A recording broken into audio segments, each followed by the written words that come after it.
Rạng sáng ngày 8 tháng 5 năm 2025, bầu trời Nam Á chứng kiến một khoảnh khắc không ai ngờ tới.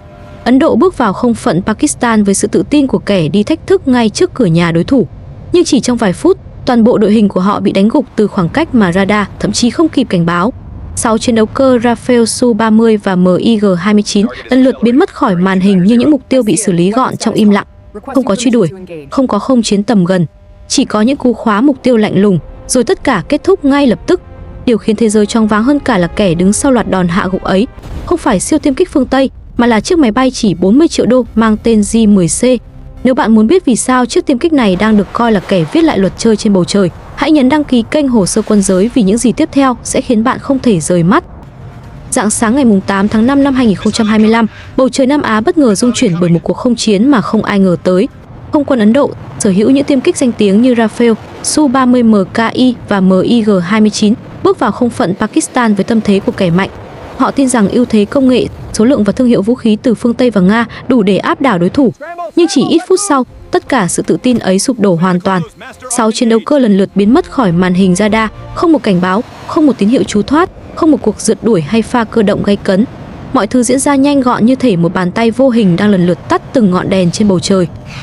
Tỷ số 6 giờ được phía Pakistan công bố khiến toàn bộ giới quan sát quân sự chấn động. Điều khiến nó trở thành cú tát lớn nhất thập kỷ không phải vì con số đẹp, mà vì cách 6 chiếc máy bay ấy bị hạ. Những ai chờ đợi một trận không chiến tầm gần rực lửa đều thất vọng, bởi trận đánh này không có bất kỳ khoảnh khắc tiếp xúc trực diện nào. Tất cả các mục tiêu đều bị tiêu diệt từ ngoài tầm nhìn kiểu chiến tranh lạnh lùng nhất của thời đại radar, dữ liệu và tên lửa tầm xa. Và ở tâm điểm của cơn địa chấn này là một cái tên mà nhiều quốc gia từng xem nhẹ: J-10C của Trung Quốc. J-10C không giành chiến thắng bằng sự may mắn, mà bằng một hệ thống được vận hành bài bản. Radar KLJ-7A sử dụng công nghệ gallium nitride cho phép J-10C quét xa hơn, khóa nhanh hơn và giữ mục tiêu ổn định hơn so với radar RBE2 của Rafale. Nếu bầu trời đêm là một căn phòng tối, thì J-10C là kẻ nhìn thấy mọi thứ, còn Rafale và Su-30 chỉ đang lần mò. Phi công Pakistan mô tả tình huống ấy bằng một ví von khiến ai nghe cũng rùng mình. Giống như hai người cầm đèn pin trong bóng tối, ai bật đèn trước sẽ thua. Và trong trận chiến này, Rafale chính là người bật đèn trước. Ngay khi radar J-10C phát hiện Rafale từ khoảng cách lớn hơn 60 km so với chiều ngược lại, thế trận đã nghiêng hoàn toàn về phía Pakistan. Không có chuyện Rafale áp sát tầm bắn của Mika, không có chuyện Su-30 MKI tận dụng kích thước lớn để mang nhiều vũ khí hơn, không có chuyện MiG-29 dùng khả năng xoay vòng để áp sát mục tiêu. Tất cả các chiến thuật truyền thống ấy đều bị vô hiệu hóa bởi PL-15E, tên lửa không đối không tầm xa vượt quá 200 km. Nói như nhiều chuyên gia, Rafale mang dao găm, trong khi J-10C bắn từ đầu con phố. Một khi PL-15E được phóng đi, không chiếc chiến đấu cơ nào của Ấn Độ có đủ công nghệ để thoát khỏi vòng khóa.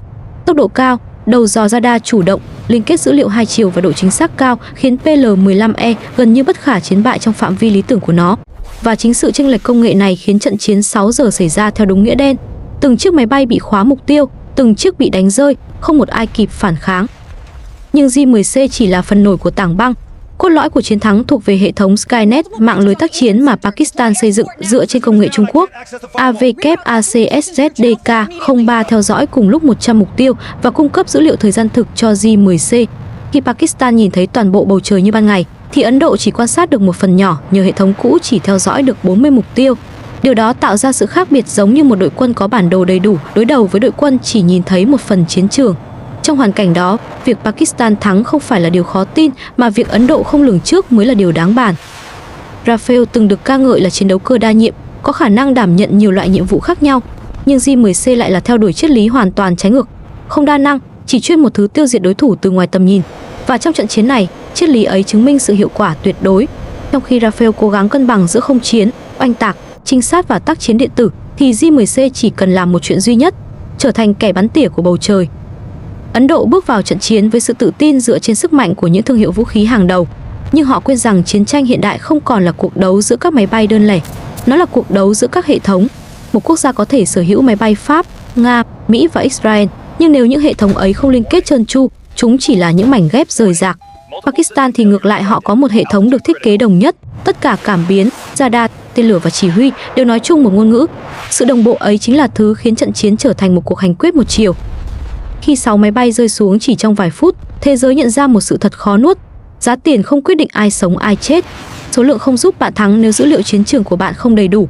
và danh tiếng không thể cứu bạn nếu đối thủ của bạn nhìn thấy bạn trước.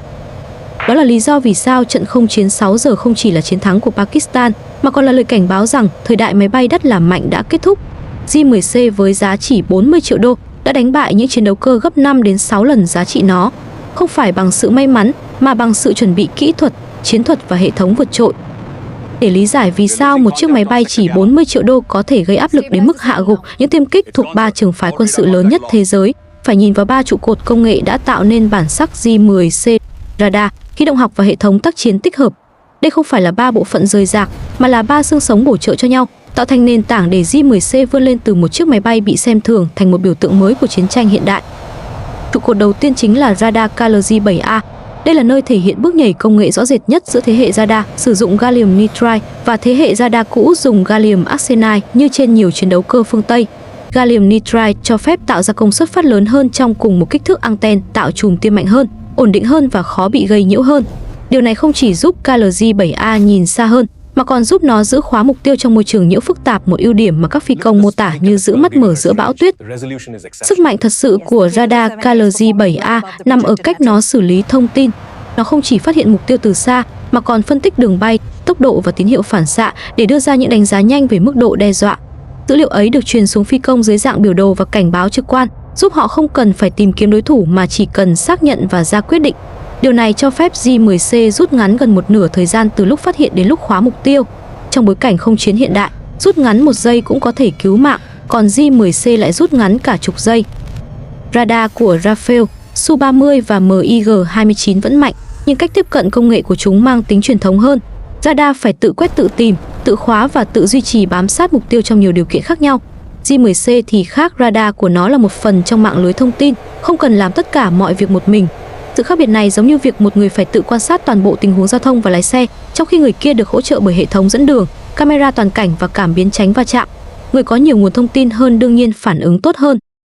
Trụ cột thứ hai là thiết kế khí động học của J-10C. Mặc dù nhìn bề ngoài nó có vẻ giống một chiếc tiêm kích hạng nhẹ truyền thống, nhưng cấu trúc Delta Canus của nó được tinh chỉnh để đạt được khả năng cơ động tức thời rất cao. Trong chiến đấu, khả năng cơ động tức thời quan trọng hơn tốc độ tối đa, vì nó quyết định việc ai thay đổi hướng, ai chiếm ưu thế góc bắn và ai tránh được đạn trong khoảnh khắc sống còn. J-10C sử dụng cánh mũi để thay đổi luồng khí đi vào cánh chính, giảm lực cản và tăng độ ổn định khi đổi hướng gấp. Điều này khiến chiếc máy bay phản ứng giống như một võ sĩ có thể xoay tay đỡ đòn ngay lập tức thay vì phải mất thời gian chuyển trọng tâm. Nhiều phi công mô tả J-10C như một cú bật ngang trên không, nhạy và chính xác. Rafael cũng có cấu hình Delta Canus, nhưng triết lý thiết kế của hai chiếc máy bay khác nhau. Rafael được tối ưu cho khả năng mang tải lớn, phạm vi hoạt động rộng và đủ không gian để tích hợp các hệ thống đa nhiệm.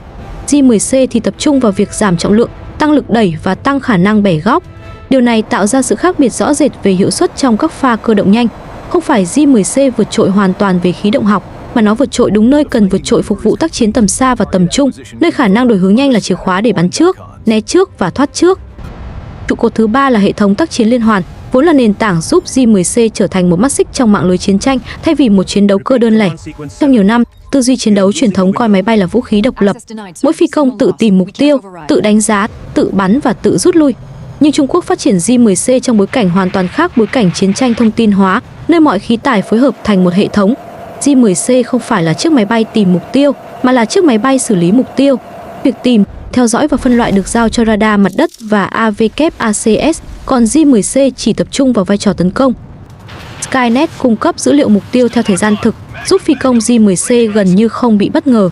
Khi AWACS theo dõi được 100 mục tiêu một lúc, J-10C chỉ việc nhận dữ liệu và thực hiện phần việc của mình. Nó giống như một cung thủ được người khác báo cho biết hướng di chuyển của con mồi, thay vì tự phải dò tìm trong rừng tối. Điều này không chỉ giúp tăng độ chính xác trong mỗi lần phóng tên lửa, mà còn giảm tải cho phi công, giúp họ tập trung vào độ an toàn, vị trí chiến thuật và mức nhiên liệu. Triết lý thiết kế của J-10C dựa trên một nguyên tắc: không cố làm tất cả mọi thứ, chỉ cần làm một việc thật tốt. Trái lại, Rafael được thiết kế để trở thành máy bay đa nhiệm hoàn hảo, đánh chặn, đánh đất, trinh sát, tác chiến điện tử, giám sát. Sự linh hoạt này khiến Rafael trở thành lựa chọn tuyệt vời cho các nước muốn có một chiếc máy bay làm nhiều vai trò. Nhưng trong chiến tranh không đối không thuần túy, sự đa nhiệm đôi khi trở thành cản trở. Một chiếc máy bay mang trong mình quá nhiều nhiệm vụ sẽ khó đạt hiệu suất tối đa cho một nhiệm vụ duy nhất. Trong khi đó, J-10C tập trung vào đúng một lĩnh vực, áp đảo đối thủ bằng hỏa lực tầm xa và tốc độ xử lý.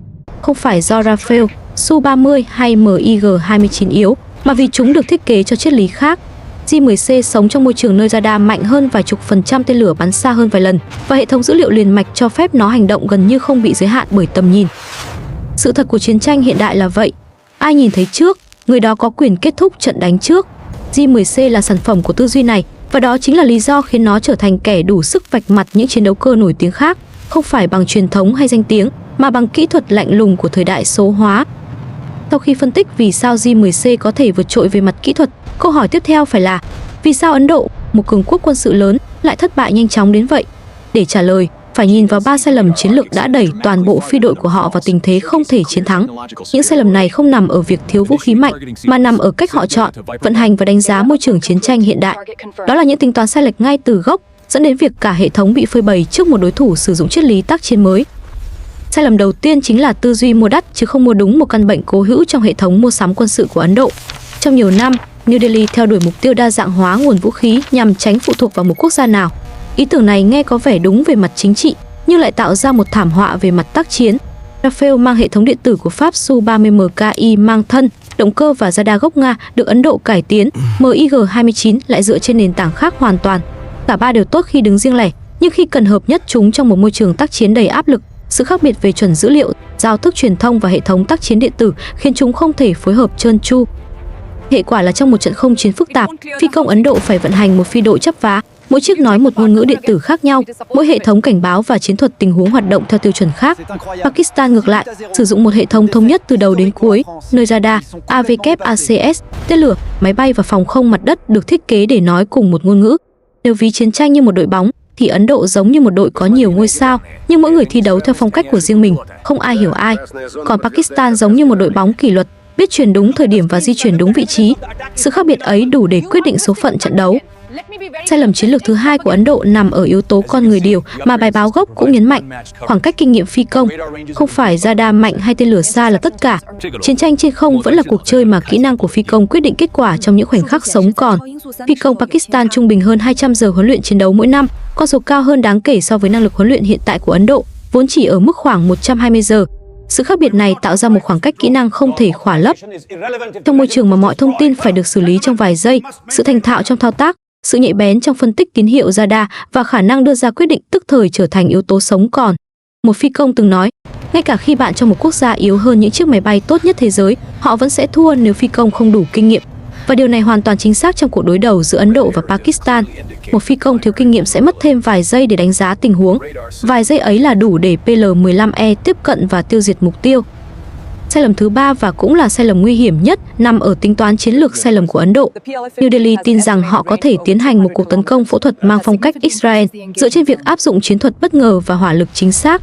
Nhưng họ quên mất rằng Pakistan, không giống như những mục tiêu mà Israel từng nhắm vào, lại sở hữu sự hậu thuẫn của hệ thống radar Trung Quốc, đặc biệt là những radar mặt đất tầm xa và hệ thống AWACS hiện đại. Mọi bước di chuyển của máy bay Ấn Độ đều bị theo dõi từ trước khi họ tiếp cận khu vực mục tiêu. Điều mà Ấn Độ tưởng là đòn phủ đầu đã trở thành một cuộc tấn công diễn ra trong tình trạng mất toàn bộ yếu tố bất ngờ. Nếu chiến tranh là trò chơi của thông tin, thì Ấn Độ bước vào trận này với đôi mắt nhắm, còn Pakistan thì nhìn thấy rõ mọi thứ. Những sai lầm ấy dẫn đến kết quả mà cả thế giới phải bàng hoàng. Nhưng tác động của sự kiện không dừng lại ở Nam Á. Trận không chiến 6-0 đã lan rộng thành dư chấn trong ngành công nghiệp vũ khí toàn cầu. Rafale vốn được ca ngợi là chiến đấu cơ hàng đầu châu Âu, đột nhiên đối mặt với sự hoài nghi từ những khách hàng tiềm năng. Những quốc gia Trung Đông đang xem xét mua Rafale bắt đầu đặt câu hỏi về khả năng sống sót của nó trong môi trường chiến tranh thật sự, nơi radar và tên lửa tầm xa quyết định cục diện. Đây là đòn đánh không chỉ vào Ấn Độ mà còn vào cả ngành công nghiệp hàng không Pháp. Không chỉ Rafale, những chiếc MiG-29 và Su-30 của Nga cũng bị thiệt hại danh tiếng. MiG-29 vốn đã nhiều lần bị đánh giá thấp trong các cuộc chiến trước đây, và trận thua này càng khiến hình ảnh của nó trở nên tồi tệ. Su-30, dù vẫn được xem là chiến đấu cơ mạnh, cũng bị đặt câu hỏi về khả năng tồn tại trong môi trường BVR hiện đại, nơi đối thủ có thể tấn công từ khoảng cách vượt ra ngoài giới hạn phản ứng của phi công. Trong khu vực châu Á-Thái Bình Dương, hậu quả còn rõ rệt hơn. Đài Loan, vốn phụ thuộc nhiều vào Mirage 2000, bắt đầu lo ngại rằng đội quân không quân của họ sẽ trở nên lỗi thời nhanh chóng trước các hệ thống chiến đấu tầm xa. Trong khi đó, các quốc gia như Ả Rập Xê Út, Iran và Argentina lại nhìn vào J-10C như một lựa chọn mới rẻ, mạnh và được chứng minh trong một trận chiến thực sự. Điều này đưa đến một sự thật không thể chối cãi. Trung Quốc không còn là người đi sau, mà đang đặt ra chuẩn mới cho chiến tranh hiện đại. J10C là minh chứng rõ nhất cho việc một quốc gia từng bị xem là sao chép công nghệ nay đã tạo ra những hệ thống có thể cạnh tranh ngang hàng, thậm chí vượt qua các chuẩn phương Tây trong một số lĩnh vực. Trung Quốc không còn chỉ sản xuất máy bay, họ đã xây dựng được một hệ sinh thái chiến tranh đầy đủ từ radar, tên lửa, AWACS đến phòng không, tất cả vận hành như một cơ thể thống nhất. Ấn Độ từng tự tin rằng họ không thể thua Trung Quốc trong một cuộc chiến tranh thông thường. Nhưng khi họ mang những khí tài NATO và Nga vào trận chiến với một hệ thống được tối ưu hóa theo triết lý mới của Trung Quốc, họ phát hiện ra sự thật phũ phàng. Họ không chỉ đối đầu với Pakistan, mà đối đầu với toàn bộ tư duy chiến tranh thế hệ mới. Nó giống như việc dạy cá bơi trong khi bản thân lại chìm trong nước xoáy. Trận chiến 6 giờ không chỉ là chiến thắng của một chiếc máy bay hay một lực lượng không quân. Nó là minh chứng cho sự chuyển đổi của chiến tranh hiện đại, nơi hệ thống quan trọng hơn khí tài, nơi thông tin quan trọng hơn tốc độ, và nơi kẻ hiểu bầu trời sâu hơn sẽ là kẻ sống sót. Và trong trận chiến ấy, J10C đã đóng vai nhân vật chính trong một câu chuyện đang làm lung lay niềm tin của toàn ngành công nghiệp quân sự phương Tây. Nhìn lại toàn bộ cuộc đối đầu 6 giờ, có thể thấy đây không chỉ là một trận không chiến, nó là khoảnh khắc đánh dấu sự thay đổi của cả một kỷ nguyên quân sự. J10C không chiến thắng vì may mắn và cũng không chiến thắng vì Pakistan vượt trội tuyệt đối. Nó chiến thắng vì nó là biểu tượng rõ rệt nhất của một tư duy chiến tranh mới, một tư duy mà nhiều quốc gia vẫn chưa kịp thích nghi. Trong chiến tranh hiện đại, ai nhìn thấy trước thì sẽ bắn trước, và ai bắn trước với độ chính xác cao hơn sẽ là kẻ sống sót. J10C đơn giản là đại diện cho mô hình đó, một chiến đấu cơ không mang nhiều nhiệm vụ, nhưng làm đúng một nhiệm vụ đến mức hoàn hảo. Khi radar KLJ-7A kết hợp với hệ thống Skynet, khi PL-15E kết hợp với sự đồng bộ từ AWACS và radar mặt đất, khi chính sự tối ưu hóa từng bộ phận được đặt vào đúng vị trí, J10C trở thành một mũi tên thẳng và sắc, được bắn ra từ một cây cung đầy đủ dây, lực và tầm bắn. Ngược lại, những chiến đấu cơ như Rafale, Su-30 hay MiG-29 dù vẫn rất mạnh nhưng lại bị kéo ngược bởi chính triết lý đa nhiệm, bởi sự thiếu đồng bộ giữa các hệ thống và bởi cách vận hành dựa nhiều vào thương hiệu hơn là sự phù hợp của công nghệ. Ấn Độ không thất bại vì họ yếu, họ thất bại vì họ mang vào bầu trời một đội hình không thống nhất, một mạng lưới không liên lạc và một tư duy chiến tranh của thời kỳ cũ. Trong khi đó, Pakistan với sự hỗ trợ công nghệ từ Trung Quốc bước lên bầu trời bằng cách nhìn chiến tranh như một phương trình tổng hợp, nơi mọi tín hiệu, mọi radar, mọi cảm biến đều là một mảnh ghép trong bức tranh lớn. Và khi bức tranh ấy hoàn chỉnh, J10C chỉ là người bóp cò. Nhưng ý nghĩa sâu xa của trận chiến này không nằm ở con số 6 chiếc máy bay bị hạ. Nó nằm ở việc thế giới lần đầu tiên phải đối diện với thực tế rằng Trung Quốc không còn là quốc gia chạy theo công nghệ phương Tây. Họ đang bước ra phía trước, đặt ra chuẩn mực mới cho tác chiến hiện đại, từ radar, tên lửa đến hệ thống tác chiến hợp nhất. Nếu một chiếc máy bay 40 triệu đô đã có thể gây ra dư chấn toàn cầu như vậy, thì câu hỏi thực sự là điều gì sẽ xảy ra khi những nền tảng thế hệ 5 như J20 bước vào một cuộc đối đầu thật sự? Đó chính là điều khiến trận 6 giờ không phải là câu chuyện của Pakistan hay Ấn Độ, mà là lời cảnh báo cho mọi lực lượng không quân trên thế giới. Ai tiếp tục dựa vào danh tiếng cũ, ai tiếp tục tin rằng khí tài đắt tiền đảm bảo chiến thắng, ai tiếp tục xem nhẹ sự đồng bộ hệ thống, người đó sẽ trở thành mục tiêu tiếp theo của chiến tranh thế hệ mới. Nếu bạn muốn tiếp tục khám phá những câu chuyện làm rung chuyển thế giới quân sự như thế này, từ J10C, J20 PL-15 cho tới các bí mật về Radagan, chiến tranh BVR hay những dự án vũ khí tương lai, hãy nhấn đăng ký kênh Hồ sơ Quân giới. Mỗi video chúng tôi thực hiện không chỉ là thông tin, mà là lát cắt của những gì đang định hình lại cán cân quyền lực toàn cầu. Và tin tôi đi, những gì bạn chuẩn bị xem tiếp theo sẽ còn gây sốc hơn rất nhiều.